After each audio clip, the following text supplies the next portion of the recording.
My upgrades are Invincible, Chapter 53, Fan Fiction, by Azazyel. When I got back home, I realized something was missing that I had put down in the seaside villa. Tina.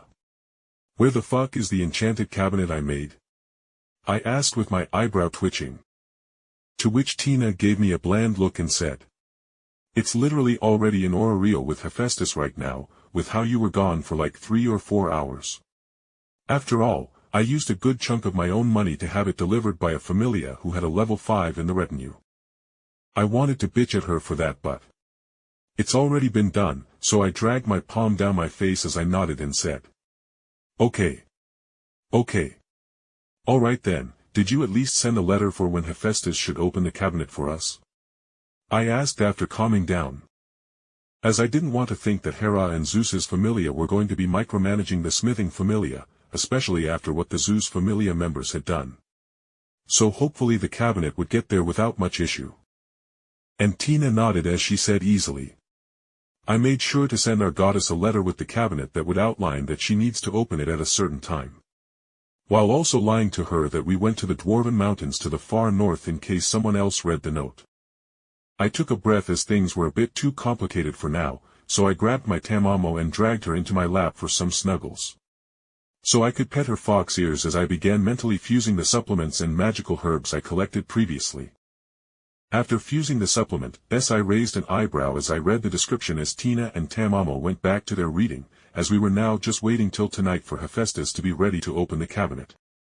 Iron Rising Pill, increased endurance gain by 50% for 5 hours, repeatable but with diminishing effects. Warning, side effects include enhanced blood flow to all parts of the body. Gain 5 points in fauna for endurance for consumption of this pill once per level. Tiger Blood Pill, increased strength gain by 50% for 5 hours, repeatable but with diminishing effects. Warning, side effects include paranoia, territorial desire, and the desire to sire a new generation. Gain 10 points of strength to the fauna after the consumption of this pill once per level. There were pills for dexterity and agility as well, but each and every one of them had some weird sex fetish with the pills overloading my life force and putting me into a rut. With the more potent the pill, the stronger its effects. It's a good thing I got Tina then. I thought dryly as I doubted many other women would love to be used a receptacle for a drug-fueled ravaging. But then another thought hit me.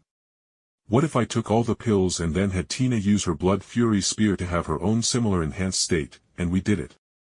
My perverted thoughts were cut off, however, as Tamamo shifted in my lap and speaking with some hesitation. Would you like me to move Jake? She asked. As she was well aware of my length rising, and you know what? I was going to Orario to level up and see my goddess again after fleeing the city last night, but in a few more hours. I might as well not have any regrets as God knows if something else is going to happen. Tamamo, how about you go to the spare bedroom for a bit? I need some time with Tina. I said, gently moving Tamamo to the side as I looked over at Tina, who looked up over her book with a raised eyebrow. But instead, Tamamo put a hand on my lap, making me go still as Tamamo said quietly. Jake, Tina told me you wouldn't want to pressure me into anything with how we don't know each other. But I am more than willing to help you with this, if you want. And the sight of Tamamo's fluffy ears twitching as she said, helping me. I took a breath and then decided. Alright, Tamamo. Tina stood up and walked over as Tamamo shifted to fully face me, and then Tina pushed me to lay across the couch with her positioning Tamamo to face me. So Jake. Do you want to just fuck this perverted fox or have her service you?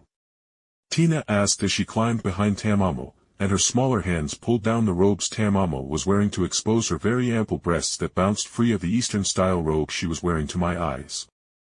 A small yelp escaped Tamamo at her breasts being so abruptly unveiled, but I just grinned as I threw all 4 primary pills I had made that can enhance my body's physical stats. And then I said, I want everything you have, Tamamo. And her eyes gleamed at hearing that, and I couldn't help but wonder what she actually thought of me as she began grinding in my lap, as Tina from behind her began juggling her breasts around with her hands. I mean, thinking of a woman's opinion on yourself when you are about to be balls deep into her was frankly kinda ass backward in the way things go. However, I had a habit of getting involved with people with completely broken mental mindsets like Tamamo, who was the combined result of a dozen female meat husks with no souls, being fused with a monster and magical materials.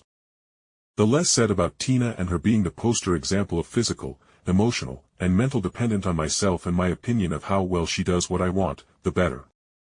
Either way, I threw my pants and Tamamo's robes into my inventory, and as our naked forms met I pulled her down so her large breasts are flush with my chest, with her golden eyes meeting mine as we finally kissed, and then I shivered as I felt Tina's hand grab my length that was trapped under Tamamo's pubic region, and then as the Paolum held me I felt her aiming my cock as she pushed Tamamo around so that with a whine from the kitsune I was kissing lovingly, my cock was pushed into her wet womanhood. There we go. Now let's get you bouncing on your master's cock like the good little tool you are. Tina whispered, and just in the corner of my vision, I saw her glowing red eyes as she used her blood fury spear skill to enhance her body as she held Tamamo by the waist and just began bouncing her lower body on my length.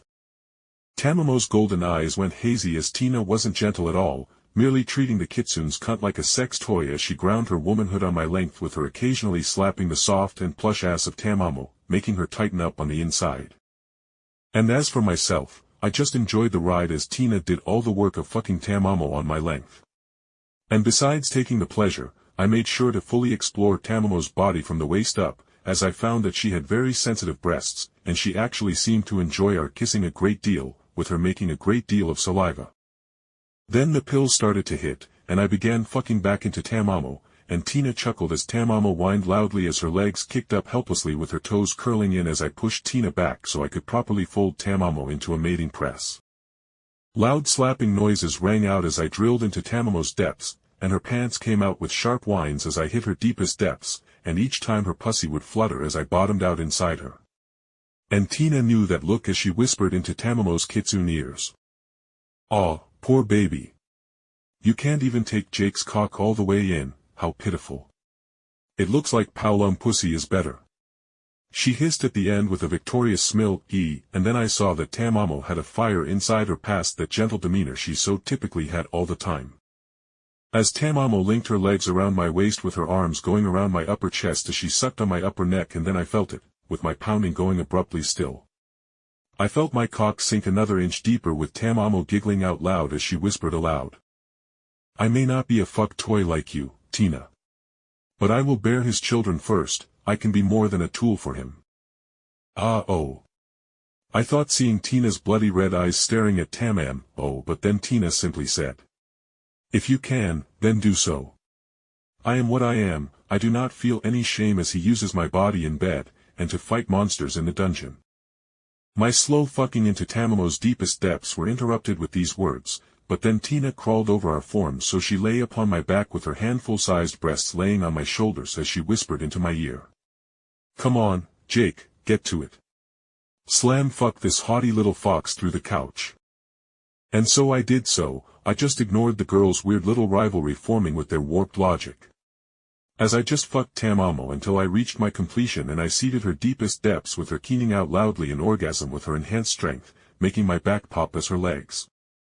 "Okay, Tina, your turn," I said with a wide smile, but as Tina spread her legs with an excited expression, I spun her around with her eyes going wide as I pulled her head over the head of the couch, and then I pushed my cock down her throat as I whispered, "Here, let's put that mouth to good work then." It was a thing of beauty to see Tina's small throat bulge and stretch as my length pushed into her gullet, especially with her throat being bared to my vision like this, and she was well trained at this point, so I just enjoyed the slick grip of her fluttering throat as I fucked it, albeit gently. A few hours later of switching between the two of them, I had us all take a good shower with Tina and Tamamo working together to wash me up, and I made sure they washed each other and shared some kinship. I didn't want any bad blood to come between them, but either way, with the fucking having burnt away a good portion of the day, it was time to see if Hephaestus was able to get the cabinet.